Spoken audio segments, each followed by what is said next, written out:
Ils m'ont humilié et exclu de leurs 4 mariages. Je ne les ai pas invités au mien.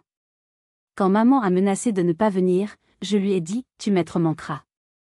Mes frères et sœurs m'ont humilié et exclu de leurs 4 mariages. Alors, je ne les ai pas invités au mien. Quand ma mère a appelé, menaçant de ne pas venir si je ne cédais pas, je lui ai simplement répondu, tu me manqueras. Cette simple phrase a été l'aboutissement de 20 ans de douleurs silencieuses, une révolution personnelle née dans le cœur d'une petite fille à qui l'on avait appris que sa place était toujours juste à l'extérieur du cadre. Laissez-moi vous raconter comment j'ai brisé ce cadre pour de bon. Avant de plonger dans les détails de cette histoire, j'aimerais savoir d'où vous m'écoutez.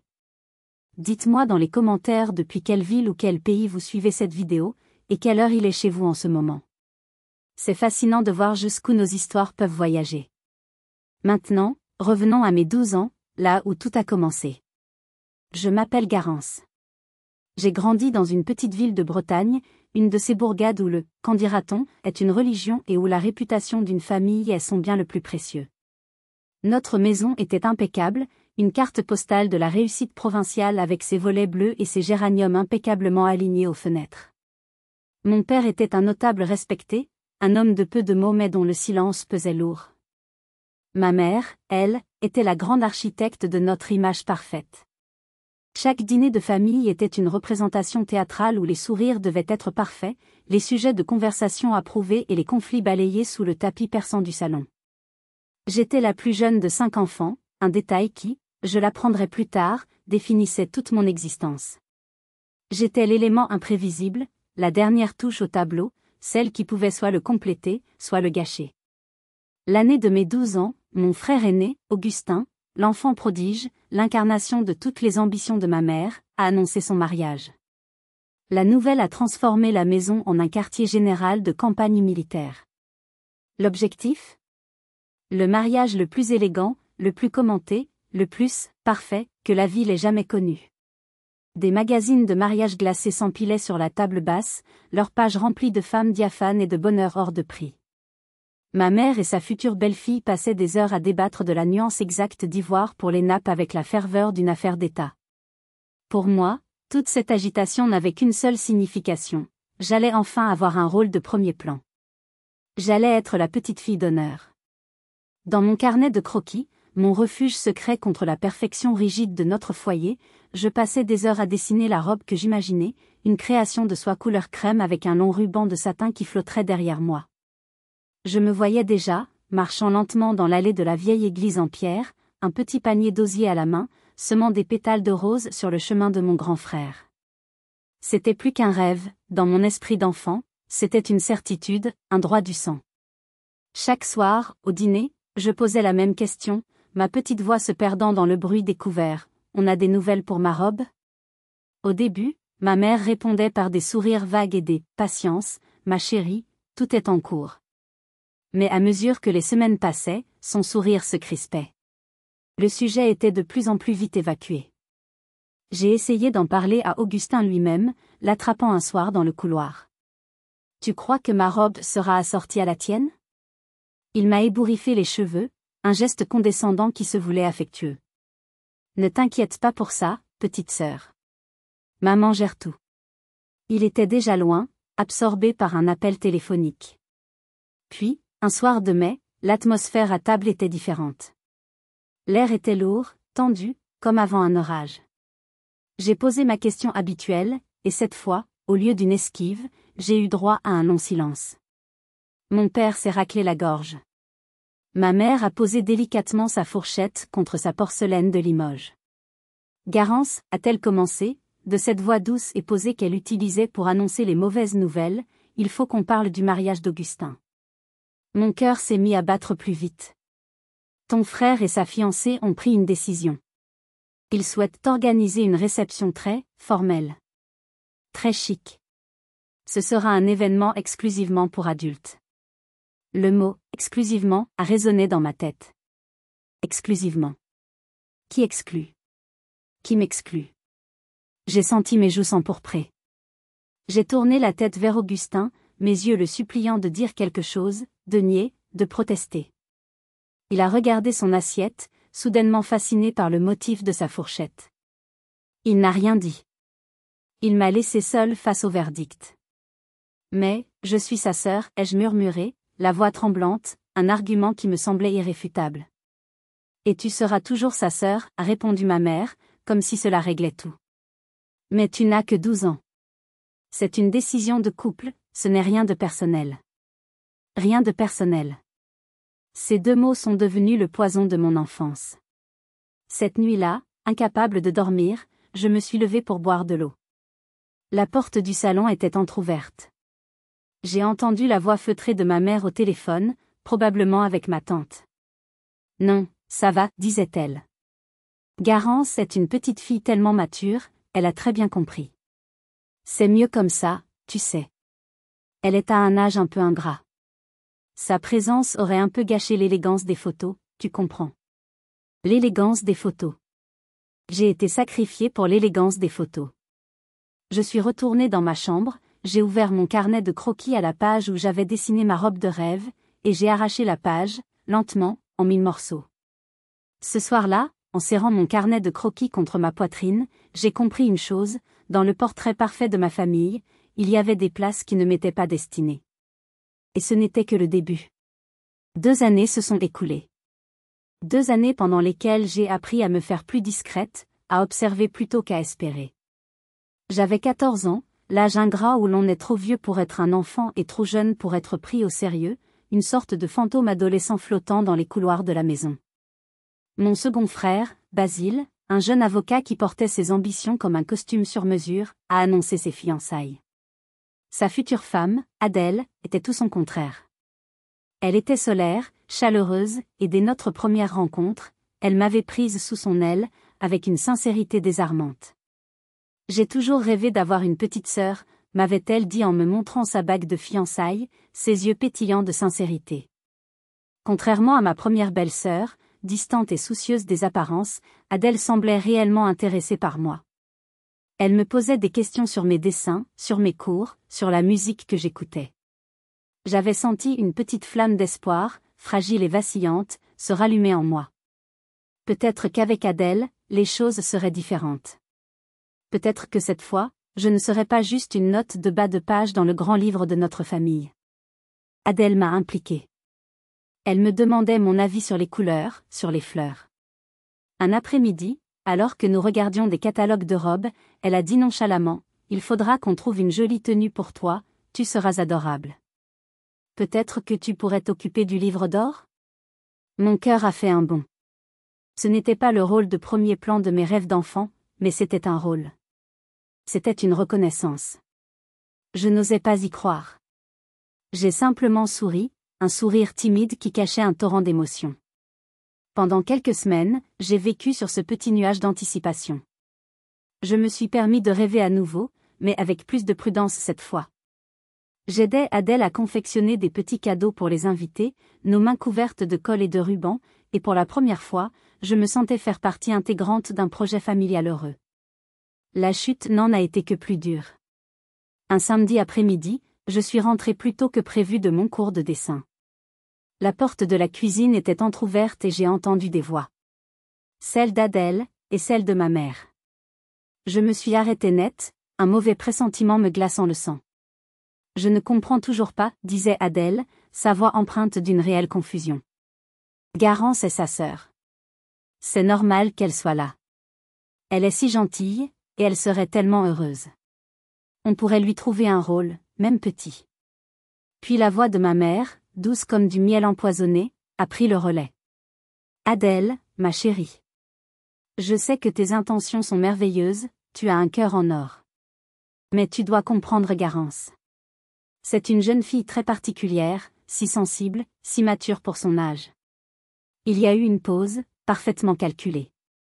Elle comprend que la présence d'une adolescente pourrait, comment dire, créer une certaine gêne.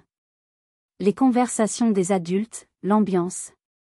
Elle se sentirait probablement mal à l'aise, obligée de faire la conversation avec des gens beaucoup plus âgés. Crois-moi, la dernière chose qu'elle voudrait, c'est d'être un fardeau ou de perturber l'harmonie de cette journée. Elle préférera de loin savoir que tout est parfait pour son frère. J'étais figée dans le couloir, chaque mot de ma mère s'enfonçant en moi comme un éclat de verre. Elle ne parlait pas de moi. Elle parlait d'une version de moi qu'elle avait inventée, une martyre silencieuse et compréhensive qui sacrifiait son propre désir pour le confort des autres. Elle utilisait mes qualités, ma sensibilité, ma maturité pour justifier mon exclusion. C'était diabolique. C'était aussi d'une efficacité redoutable. J'ai entendu Adèle soupirer, vaincue. Si vous le dites. Je ne veux pas la mettre mal à l'aise, bien sûr. Exactement, a conclu ma mère, sa voix triomphante. Tu verras, c'est mieux ainsi pour tout le monde. Et surtout pour Garance. Je suis montée dans ma chambre sans faire de bruit, les larmes me brûlant les yeux. Plus tard dans la soirée, Basile est venu me voir. Il n'a pas présenté d'excuses. Il m'a dit, j'espère que tu ne vas pas faire de scène et rendre les choses difficiles pour Adèle. Elle se sent déjà assez mal comme ça. Il me blâmait. Il me rendait responsable de la culpabilité de sa propre fiancée. Le jour du mariage de Basile, je suis restée dans ma chambre avec un livre, prétendant étudier. Personne n'a insisté pour que je vienne au moins à la mairie. On m'a laissé de l'argent pour une pizza. J'étais devenue un fantôme dans ma propre maison, une absence pratique et bien élevée. Ma maturité, ma fierté, étaient devenues leur arme la plus efficace pour m'écarter. Ils ne m'excluaient pas, non. Ils me faisaient croire que c'était mon choix de m'effacer. À 16 ans, on croit encore à la magie des promesses, surtout celles faites par une grande sœur. Ma sœur, Léonie, était mon idole. De 4 ans mon aînée, elle était tout ce que je n'étais pas, populaire, assurée, solaire. Elle naviguait dans le monde avec une aisance qui me fascinait. Malgré nos différences, nous partagions une complicité unique, forgée lors de longues après-midi passées à nous raconter nos secrets sous le vieux chêne au fond du jardin. C'était notre sanctuaire, un lieu où les règles tacites de la famille semblaient s'évanouir, où nous n'étions que 2 sœurs. Elle connaissait ma douleur concernant les mariages précédents et avait toujours été la seule à me dire « Ce n'est pas juste, Garance ». Quand Léonie a annoncé ses fiançailles, elle m'a entraînée dehors, sous ce même chêne. Le soleil filtrait à travers les feuilles, créant des taches de lumière sur son visage rayonnant. Garance, a-t-elle dit, ses mains sur mes épaules, son regard intense. Toi, c'est différent. Il n'y a pas de discussion, pas de règles. Tu ne seras pas juste invitée. Tu seras mademoiselle d'honneur junior. C'est une promesse. Une promesse. Ce mot, prononcé sous notre arbre, avait le poids d'un serment inviolable. Il a effacé des années de blessures. Pour la première fois, j'étais non seulement incluse, mais désirée. Essentielle. Les 6 mois qui ont suivi ont été un rêve éveillé. J'étais sa confidente, sa conseillère. Nous passions nos samedis dans les boutiques de robes de mariée à Rennes, à rire en essayant des tenues ridicules. Nous passions des soirées entières sur son lit à feuilleter des magazines, choisissant les fleurs, le menu, la musique. J'avais enfin trouvé ma place. Je n'étais plus l'ombre, j'étais la complice. Puis, la mère du marié est entrée en scène. Madame Dubois était une Parisienne pur jus, une femme pour qui l'étiquette et les apparences étaient plus importantes que l'air qu'elle respirait. Elle est venue passer un week-end à la maison pour finaliser les détails. Dès le premier dîner, j'ai senti son regard froid m'évaluer comme on inspecte un meuble. J'étais l'anomalie, l'adolescente au milieu des adultes, la tâche potentielle sur son tableau parfaitement orchestré. Pendant le repas, elle a lancé, comme une remarque en l'air, en s'adressant à ma mère, les mariages sont des événements si coûteux de nos jours. Chaque place est un investissement. Il faut s'assurer que chaque invité contribue à l'élégance de l'ensemble. Son regard a glissé vers moi une fraction de seconde, mais c'était suffisant. Le message était clair. Je ne contribuais pas. J'étais une dépense, pas un investissement. J'ai vu ma propre mère hocher la tête en signe d'approbation, un petit sourire entendu aux lèvres. Une alliance venait de se former contre moi. Le lendemain, le ton avait changé. Les conversations se tenaient à voix basse derrière des portes closes. Léonie est devenue distante, son sourire était forcé. Quand je lui posais une question sur le mariage, elle répondait par des phrases évasives. Je sentais le piège se refermer, mais je m'accrochais à sa promesse comme à une bouée de sauvetage. Elle n'oserait pas. Pas elle. Pas après une promesse faite sous notre chêne. La sentence est tombée une semaine plus tard. Léonie est venue dans ma chambre, le visage ravagé par les larmes. Elle s'est assise sur mon lit, incapable de me regarder dans les yeux. « Garance, il y a un problème » a-t-elle commencé en tortillant les doigts. La famille de mon fiancé, ils sont très traditionnels. Pour eux, la table d'honneur, les demoiselles d'honneur, c'est un cercle d'adultes. Ils estiment que 18 ans est l'âge minimum. Mais je n'ai que 16 ans, ai-je dit, ma voix n'étant qu'un souffle. Et tu m'as promis. Sous le chêne. J'ai insisté sur ces derniers mots, espérant qu'il réveillerait sa loyauté. Je sais, a-t-elle sangloté. J'ai essayé de discuter, mais c'est compliqué. Le lieu est réservé, on ne peut pas décaler la date. Elle a levé les yeux vers moi, plein d'une pitié que je ne voulais pas, ce ne sont que 6 petits mois avant tes 17 ans. Si seulement on avait pu attendre. 6 mois. Mon inclusion valait moins que 6 mois d'attente. La promesse, notre sanctuaire sous le chêne, tout a volé en éclats. Je me suis levée, le corps engourdi. J'ai regardé ma sœur, mon idole, et pour la première fois, je n'ai vu qu'une lâche. Ne t'inquiète pas, Léonie, ai-je dit, ma voix sonnant étrangement calme, presque lointaine. Je suis très mature. Je comprends. J'ai utilisé leurs propres mots contre elle, et j'ai vu la culpabilité la submerger. Mais la culpabilité ne changeait rien. La décision était prise. J'étais à nouveau dehors, regardant la fête de loin. Si vous étiez à ma place, qu'auriez-vous fait? Auriez-vous pardonné cette trahison, au nom de la famille? Dites-le moi dans les commentaires, j'ai vraiment besoin de savoir si j'étais la seule à ressentir cette colère. La promesse faite sous notre chêne a été brisée par la peur du jugement d'une quasi-inconnue. C'est là que j'ai compris que même l'amour fraternel avait un prix que je ne pouvais pas payer. 17 ans et demi. L'âge étrange où l'on est presque un adulte aux yeux de la loi, mais encore un enfant aux yeux de sa famille. Après la trahison de Léonie, quelque chose en moi s'était durci. Je ne ressentais plus de tristesse, mais une sorte de résignation froide, une carapace qui me protégeait des déceptions futures. Mon plus jeune frère, Thibaut, celui qui me suivait de seulement 2 ans et avec qui j'avais partagé tant de jeux d'enfants, a annoncé ses fiançailles. À ce stade, le processus m'était douloureusement familier. Je n'attendais plus rien. L'espoir était une vieille cicatrice qui ne me faisait même plus mal. Je suis devenue une experte en observation passive. Je regardais les préparatifs se dérouler comme si je regardais un film dont je connaissais déjà la fin. Je voyais les allées et venues, j'entendais les bribes de conversation sur le traiteur et le DJ. Je n'ai posé aucune question. Je n'ai offert aucune aide. J'ai simplement existé en marge, une ombre silencieuse dans la maison. Ma présence était à la fois constante et complètement ignorée. C'était un talent que j'avais perfectionné au fil des ans, être là sans y être vraiment. Le point de rupture, la goutte d'eau finale, est arrivé un dimanche de février. C'était le jour du déjeuner de famille hebdomadaire, un rituel que je détestais mais auquel je ne pouvais échapper.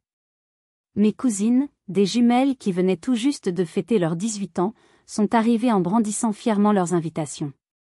Des cartons crème, épais, avec leurs noms calligraphiés en lettres dorées. Elles les ont posés sur la table, et la lumière du soleil a fait briller l'or. C'était une provocation, délibérée ou non. Tout le monde les a félicités, admirant le papier et la police d'écriture. « Oh, c'est magnifique !» s'est exclamée ma tante. « Vous avez tellement de chance !» J'étais assise là, à quelques centimètres d'elle, et personne n'a semblé remarquer l'ironie cruelle de la situation. Elles avaient à peine quelques mois de plus que moi.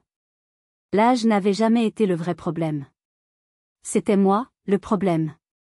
J'étais l'exception permanente, l'astérisque en bas de page de tous les événements familiaux. J'ai senti les regards de mes parents se poser brièvement sur moi, non pas avec compassion, mais avec une sorte d'appréhension, comme s'ils craignaient que je fasse une scène. Je n'en ai fait aucune. J'ai continué à manger mon poulet rôti, chaque bouchée ayant le goût du carton. Plus tard dans l'après-midi, j'ai trouvé Thibaut dans le garage. Il était en train de briquer sa vieille mobilette, sa fierté. La même scène, le même décor que pour tant d'autres conversations avortées. Je me suis plantée devant lui, les bras croisés. Je n'avais plus de larmes, seulement une sorte de calme glacial qui m'envahissait. Pourquoi? C'est le seul mot qui est sorti de ma bouche. Pas de supplication, pas de colère. Juste une question, dépouillée de toute émotion. Il n'a même pas levé la tête.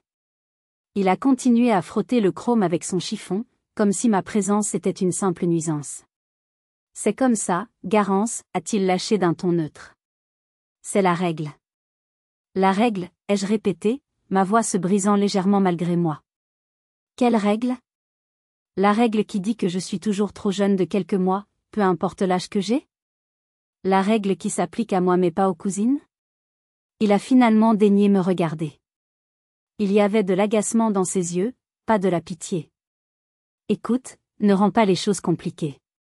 C'est un mariage pour adultes, c'est tout. Maman a dit que tu comprendrais. Maman a dit. Tout était là. Il n'était que les marionnettes, et ma mère tirait les ficelles. À cet instant précis, quelque chose s'est cassé en moi. Ce n'était pas une fêlure, c'était une fracture nette. La fin du nerf. La petite fille qui espérait, qui suppliait, qui pleurait en silence, est morte dans ce garage froid, au son du chiffon crissant sur le métal. Je lui ai tourné le dos sans un mot de plus. Je suis montée dans ma chambre. J'ai allumé mon ordinateur portable. J'ai supprimé mes comptes Pinterest où j'épinglais des photos de robes et de décorations. J'ai ouvert mon journal intime et j'ai écrit en lettres capitales, fini dès le mendier. Puis, j'ai ouvert un autre onglet. J'ai cherché les écoles d'art à l'autre bout de la France. Lyon. 8 heures de route. Assez loin pour que les déjeuners du dimanche deviennent une impossibilité. J'ai trouvé une école qui me plaisait, dont le programme semblait fait pour moi. J'ai passé la nuit à préparer mon portfolio en ligne, rassemblant mes meilleurs dessins, ceux de la solitude et du silence. C'était plus qu'une candidature. C'était un plan d'évasion. Chaque clic de souris était un pas de plus vers ma liberté. Ce jour-là, dans l'odeur d'essence et d'huile froide, j'ai cessé de demander une place à leur table. J'ai décidé de construire mon propre univers, à 800 km de leurs règles. Lyon. Partir pour Lyon a été moins une fuite qu'une renaissance. Quand j'ai reçu ma lettre d'acceptation de l'école d'art, j'ai ressenti un mélange de jubilation et de terreur. Pour la première fois de ma vie, je prenais une décision qui n'était que pour moi, sans tenir compte de l'avis ou du confort de ma famille. L'annonce de mon départ a été accueillie avec une surprise polie. Lyon? Mais c'est si loin, avait dit ma mère, plus préoccupée par les apparences de cet éloignement que par mes raisons. Il y a de très bonnes écoles plus près. Je n'ai pas cherché à me justifier. J'ai simplement dit que le programme était le meilleur. Il n'avait pas besoin de savoir que la distance était le critère principal. Les premiers mois à Lyon ont été difficiles. La solitude était une compagne constante, un écho assourdissant dans mon petit studio d'étudiante avec vue sur une cour intérieure grise. Les blessures de mon passé m'avaient rendue méfiante, j'avais construit des murs si hauts autour de mon cœur que je ne savais même plus comment les abaisser. J'étais polie avec mes camarades de classe, mais distante. Je déclinais les invitations à sortir, préférant la compagnie de mes crayons et de mes toiles. L'art est devenu mon seul confident.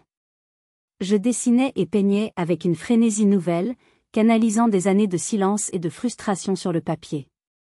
Mes professeurs remarquaient une intensité dans mon travail, une maturité émotionnelle qui les intriguait. Ils ne savaient pas que chaque coup de pinceau était un mot que je n'avais jamais pu dire. J'ai rencontré Félix non pas dans un jardin, mais dans un lieu bien plus intime et vulnérable, un cours de dessin de modèles vivants. C'était un exercice difficile qui exigeait une concentration totale. Nous étions installés côte à côte, tous les deux en difficulté face à la complexité d'une pose. Frustré, il a laissé échapper un petit grognement, puis a attrapé sa gomme avant de la jeter sur son papier. J'ai gloussé. Il s'est tourné vers moi, et au lieu de la gêne, j'ai vu dans ses yeux une lueur amusée. Ce n'est pas aussi facile qu'il y paraît, n'est-ce pas, a-t-il murmuré. C'est ainsi que notre histoire a commencé, non pas par un coup de foudre, mais par un rire partagé et une gomme à effacer. Félix était différent de tous ceux que j'avais connus. Il était calme, attentif, et il écoutait vraiment. Quand je parlais, ses yeux ne me quittaient pas. Il ne cherchait pas à combler les silences, il les respectait. Il venait d'une petite famille très soudée en Auvergne, où les repas de famille étaient chaotiques, bruyants et inclusifs. Il me racontait des histoires de ses tantes qui se disputaient pour des recettes de cuisine, de ses cousins qui débarquaient à l'improviste. Pour lui, l'idée même d'exclure un membre de la famille d'un événement majeur était une aberration, un concept d'une autre planète. Il ne comprenait pas, et c'est précisément parce qu'il ne comprenait pas que je me sentais en sécurité avec lui. Il ne me jugeait pas, il cherchait simplement à comprendre un monde qui lui était étranger. Pendant des mois, j'ai gardé mon histoire pour moi. Je parlais de ma famille au présent, en termes vagues, en évitant soigneusement les sujets qui fâchent. Je disais, mes parents vont bien, mes frères et sœurs sont occupés. Des phrases creuses qui maintenaient la façade. Mais Félix était observateur. Il remarquait que je ne les appelais jamais devant lui, que je n'avais aucune photo d'eux dans mon appartement, que mes récits d'enfance étaient remplis de trous, de moments de silence que je contournais maladroitement. Un soir, il était venu dîner dans mon studio. Après le repas, il regardait mes carnets de croquis, fasciné par mes dessins. Il a feuilleté des pages et des pages de paysages, de portraits d'inconnus, d'études de main. Puis il a dit doucement, c'est étrange. Tu dessines tout le monde, avec tant de détails, tant d'émotions. Sauf eux. Je n'ai jamais vu un seul portrait de ta famille. La question était si simple, si innocente, mais elle a fait s'effondrer toutes mes défenses. Les larmes ont commencé à couler avant même que j'aie pu prononcer un mot. C'était comme si un barrage venait de céder. Ce soir-là, pour la première fois de ma vie, j'ai tout raconté. Les 4 mariages. Les excuses. Le sentiment constant d'être invisible, d'être une pièce dépareillée dans un puzzle parfait. J'ai parlé pendant des heures, vidant des années de douleurs refoulées, ma voix parfois brisée par les sanglots. Félix n'a pas dit un mot. Il a juste écouté, sa main tenant la mienne fermement, son pouce caressant doucement ma peau. Il était une présence silencieuse et solide dans ma tempête. Quand j'ai eu fini, épuisé, vidé, je m'attendais à de la pitié, ou peut-être à des conseils maladroits du genre, tu devrais leur pardonner. Au lieu de ça, il m'a simplement serré dans ses bras. Il a attendu que mes sanglots s'apaisent, puis il a doucement écarté une mèche de cheveux de mon visage et m'a regardé droit dans les yeux. Sa voix était douce, mais remplie d'une conviction inébranlable. Garance, a-t-il dit. Ce qu'ils t'ont fait n'a rien à voir avec toi, et tout à voir avec eux. Cette simple phrase a été une révélation. Pendant toutes ces années, une petite partie de moi s'était toujours demandé si je n'étais pas le problème. Si je n'étais pas assez bien, pas assez intéressante, pas assez, tout. Félix venait de me donner la permission de me défaire de ce fardeau. La faute n'était pas la mienne. Je n'avais rien fait pour mériter ce traitement. Leur comportement était le reflet de leur propre peur, de leur propre superficialité, pas de ma valeur. Ces mots étaient la clé qui a déverrouillé des années de culpabilité que je portais à tort. J'ai commencé une thérapie la semaine suivante. Avec l'aide d'une psychologue et le soutien indéfectible de Félix, j'ai commencé à déconstruire les mensonges que je m'étais racontés pour survivre. J'ai appris que être mature ne signifiait pas accepter l'inacceptable, mais poser ses propres limites. J'apprenais à faire de la place pour moi-même, à reconnaître ma propre valeur, indépendamment de leur approbation. J'apprenais à me reconstruire, pièce par pièce. Mais l'épreuve finale, le véritable test de ma nouvelle force, était encore à venir. Si vous êtes arrivé jusqu'ici, laissez un commentaire pour nous dire ce que vous auriez fait à la place d'OP. Vous pouvez aussi écrire simplement le chiffre 1 pour montrer que vous suivez encore. Et dites-nous, vous regardez cette histoire depuis quelle région ou quel pays? La demande en mariage de Félix a été à l'image de notre relation, simple, sincère et profondément personnelle. Ce n'était pas dans un grand restaurant ou au sommet d'une tour, mais dans la petite galerie d'art de quartier où j'exposais une de mes toiles pour la toute première fois. C'était une grande étape pour moi, un accomplissement qui m'appartenait entièrement. Devant mon tableau, un paysage de la côte bretonne, à la fois sauvage et mélancolique, il a mis un genou à terre. Il n'a pas parlé de perfection ou d'éternité. Il a juste dit, je vois qui tu es, Garance. Je vois ton talent, ta force, ta vulnérabilité. Et je veux passer le reste de ma vie à tes côtés. J'ai pleuré, Mais pour la première fois, c'était des larmes de pure joie, sans aucune trace de tristesse. Nous avons décidé que notre mariage serait comme nous, intime et authentique. Pas de grande cérémonie ostentatoire, mais une fête simple dans une guinguette, un de ces restaurants populaires au bord de la Saône, avec des lampions dans les arbres et de la musique live.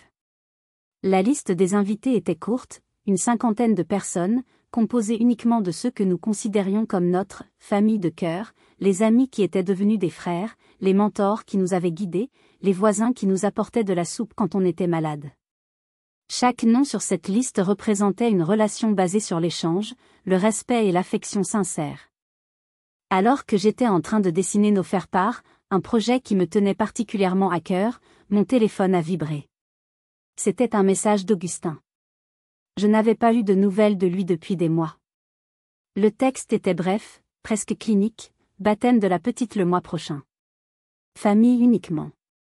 Tu seras là.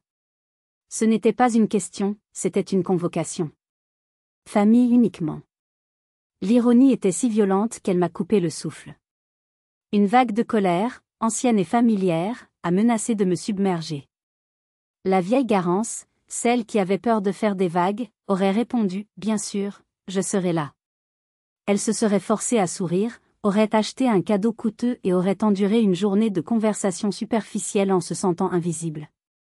J'ai failli taper une réponse cinglante, pleine de reproches. Mais ensuite, j'ai respiré profondément.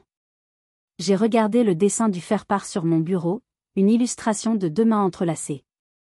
J'ai pensé à Félix, à ma nouvelle vie, à la paix que j'avais si durement acquise. Ma thérapeute m'avait appris une chose essentielle, je n'avais pas besoin de gagner une vieille guerre, j'avais juste besoin de quitter le champ de bataille. J'ai effacé la réponse en colère et j'ai écrit, avec un calme nouveau, je ne pourrai pas venir. J'espère que vous passerez une belle journée. J'ai appuyé sur « Envoyer » sans la moindre hésitation. C'était mon premier « non » officiel. Et il m'a semblé incroyablement libérateur. Je n'ai reçu aucune réponse. Une semaine plus tard, j'ai posté nos invitations de mariage. Et la tempête s'est levée. Le premier appel a été celui de Léonie. Elle a commencé par des sanglots, une tactique qu'elle maîtrisait à la perfection. Mais, je n'ai rien reçu. Il doit y avoir une erreur, n'est-ce pas? Tu ne peux pas te marier sans ta grande sœur. Sa voix était un mélange de fausses blessures et de véritable panique. Non, Léonie, il n'y a pas d'erreur, ai-je répondu calmement. C'est un très petit mariage. Le silence qui a suivi était chargé de son incompréhension. Ensuite, ce fut Basile, l'avocat. Il a tenté une approche logique, presque comme une plaidoirie. Garance, je comprends que tu aies pu être blessé par le passé, mais un mariage est un acte fondateur. Il s'agit de l'unité familiale, de montrer un front uni. C'est une question de principe. Juridiquement et moralement, tu crées un précédent fâcheux. Je l'ai laissé parler, puis j'ai répondu, tu as raison. C'est une question de principe. Mon principe, c'est de m'entourer de gens qui me célèbrent, pas qui me tolèrent. Il a été si décontenancé par ma réponse qu'il a bredouillé quelque chose sur l'ingratitude avant de raccrocher. Thibaut a été le plus bref. Il m'a envoyé un texto, c'est une blague? Tu ne peux pas faire ça. J'ai répondu tout aussi brièvement, je peux et je le fais. La pression est montée d'un cran. Puis, ce fut l'appel que je redoutais le plus. Ma mère. Sa voix était d'abord mielleuse, feignant l'incompréhension. Ma chérie, j'ai appris la bonne nouvelle par ta tante. Nous sommes si heureux. Nous attendions le faire-part avec impatience, mais il a dû se perdre. Face à mon silence poli, le ton a changé. La douceur a laissé place à l'acier. Écoute-moi bien, Garance. Cette comédie a assez duré. C'est une crise de colère puérile et égoïste. Tu vas faire honte à cette famille. Quelle famille, ai-je demandé, ma voix toujours calme. Celle qui m'a laissé seule pour chacun de ces moments heureux? Le venin est alors sorti. Comment oses-tu? Après tout ce que nous avons fait pour toi. Ton père et moi, nous ne viendrons pas si tes frères et sœurs ne sont pas là. C'est une question de principe. Le principe de la famille unie, ai-je complété, ma voix étonnamment stable. Il y a eu un silence au bout du fil. J'ai pris une grande inspiration, sentant le soutien invisible de Félix, qui était assis en face de moi. Alors, ai-je continué, choisissant chaque mot avec soin, votre présence me manquera le jour de mon mariage, tout comme la mienne vous a manqué au leur. Le silence qui a suivi était assourdissant. Je l'avais mise face à son propre poison, et elle n'avait aucune parade. Elle a balbutié quelque chose d'incompréhensible avant de raccrocher brutalement. J'ai raccroché, le cœur battant, mais pour la première fois, ce n'était pas de peur. C'était le son de mes propres chaînes qui se brisaient. Mais il n'avait pas fini. La bataille verbale était terminée, l'assaut physique allait commencer. Ils sont venus un samedi après-midi, 2 semaines avant le mariage. Je les ai vus arriver depuis la fenêtre de mon appartement qui donnait sur la petite rue tranquille. Le soleil filtrait à travers les platanes, et leur arrivée semblait incongrue dans ce décor paisible. Les 4. Augustin, Basile, Léonie et Thibaut. Ils sont sortis d'une grosse voiture de location, une berline noire et anonyme qui n'appartenait pas à ce quartier. Ils se déplaçaient en formation serrée, comme un commando en territoire ennemi. Ils n'étaient pas venus pour discuter. Ils étaient venus pour vaincre. Quand la sonnette a retenti, mon estomac s'est noué. Une vieille peur viscérale, celle de la petite fille qui voulait juste être aimée, a refait surface. Félix a posé sa main sur mon épaule. On affronte ça ensemble, a-t-il murmuré. Tu n'es plus seul. J'ai hoché la tête, j'ai respiré un grand coup et j'ai ouvert la porte. Je ne les ai pas invités à entrer. Je me suis planté sur le seuil, barrant le passage, faisant de ma porte d'entrée une frontière. C'était mon territoire, mes règles. Leur visage était un mélange de colère, de frustration et d'une sorte d'incrédulité outragée. C'est Léonie qui a parlé la première, sa voix tremblante de larmes de crocodile. Comment peux-tu nous faire ça, Garance? Après tout ce que nous avons vécu? C'est justement à cause de tout ce que nous avons vécu que je fais ça, ai-je répondu calmement, ma voix plus ferme que je ne l'aurais cru. Basile a pris le relais, l'avocat prenant le dessus, adoptant une posture de supériorité intellectuelle. Ce n'est pas rationnel. La famille, c'est le pardon. Tu ne peux pas nous tenir rigueur d'erreurs passées, commises quand nous étions plus jeunes et immatures. Des erreurs? Au pluriel? 4 fois, ce n'est plus une erreur, Basile. C'est une politique. Une politique d'exclusion délibérée. Et vous n'étiez pas si jeune pour le mariage de Thibaut. Augustin, l'aîné, a tenté la carte de l'autorité patriarcale. Ça suffit, Garance. Cette rébellion est ridicule. Tu penses à papa et maman? Tu penses à l'image que tu donnes? L'image, ai-je répété en souriant tristement. On en revient toujours à ça. L'image. C'est la seule chose qui vous ait jamais importé. Puis Léonie a sorti l'artillerie lourde, l'arme de destruction massive de la manipulation affective. Son visage s'est décomposé en un masque de fausse inquiétude. Tu sais, maman est malade à cause de toi. Elle ne dort plus. Son médecin dit que son stress est dangereux, que sa tension est montée en flèche. Veux-tu vraiment avoir ça sur la conscience? Ce fut le coup le plus bas, le plus cruel. Une fraction de seconde, j'ai vacillé. L'image de ma mère, fragile, malade à cause de moi. La culpabilité, cette vieille ennemie, a tenté de reprendre ses droits. J'ai senti mes genoux faiblir. Mais j'ai senti la main de Félix, chaude et solide, se poser discrètement dans le bas de mon dos.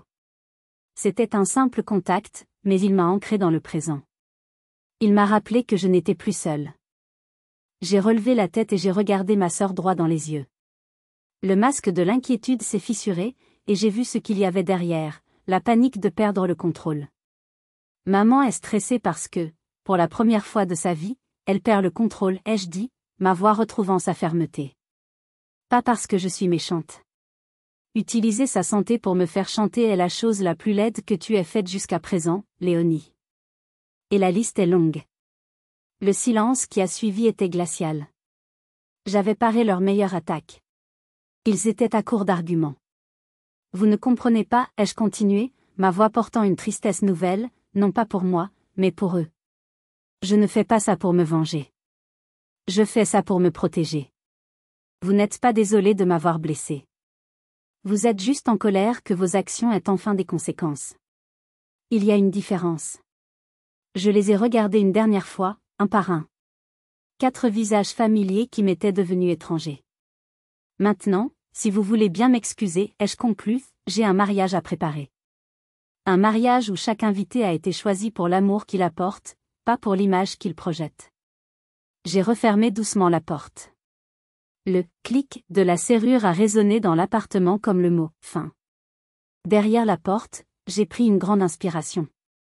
J'ai survécu à la confrontation finale. Le dernier test était le jour du mariage lui-même, serais-je capable de trouver la paix face à leur absence choisie?